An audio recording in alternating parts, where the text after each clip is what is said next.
Did you know that the rich have more debt than the poor? But here's the trick. They don't use it to spend, they use it to earn. Today, I'm going to show you how the rich use debt to get richer while the poor sink into it without realizing it.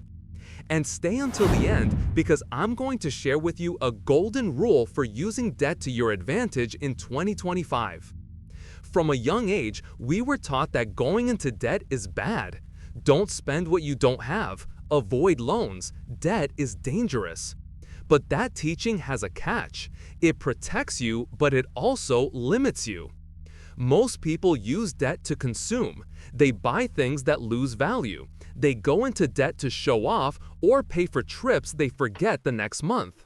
That's bad debt. It takes away your money, takes away your freedom, and robs you of your future. But the rich see debt as a tool. They don't use it to buy luxuries, they use it to create assets that generate money. For example, they take out a loan to buy a property that they then rent out. They use financing to launch a digital business. They leverage capital to invest in a company or technology. The poor use debt to live better today. The rich use it to invest in a better tomorrow. The secret isn't avoiding debt, but using debt to multiply your income. Let's see the difference with a simple example. Imagine two people. John uses his credit card to buy a $1,000 television. The next month, he pays interest and the television is worth less. Result, he loses money. Mary takes out a $1,000 loan to buy a coffee machine, installs it in her business, and generates $200 in sales each month. In 6 months, she paid off the debt and kept the asset. Result, she created wealth. The difference isn't in the money, but in the intention to use it. If you go into debt to consume, you lose. If you go into debt to produce, you grow. And that's why, while the poor hate debt, the rich study it, master it, and turn it into an ally. Now you might be asking yourself, how can I do this without being a millionaire? First, understand this. You don't need millions. You just need discipline, education, and strategy. Step 1. Define a productive purpose for your debt. Example, finance a course that will give you more income or a tool for your business.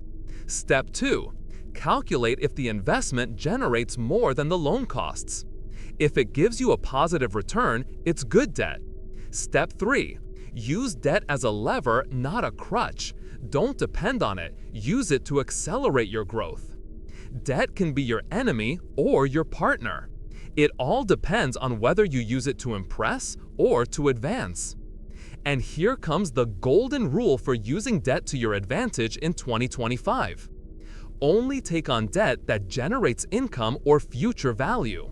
This means if you can't see how that money multiplies or improves your ability to produce more, don't take it. The rich understand that every loan can be a stepping stone or a trap. And in 2025, with rates, inflation, and technology changing so rapidly, financial intelligence will be your best shield. Debt isn't the problem. The problem is not knowing how to use it.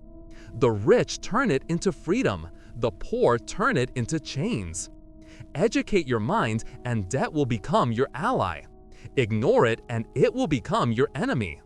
Comment, I'm going to use debt as a lever, not as a burden.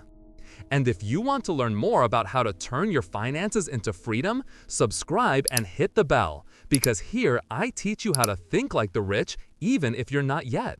Subscribe if you want to transform your way of thinking about money and learn to use the system to your advantage, not against you.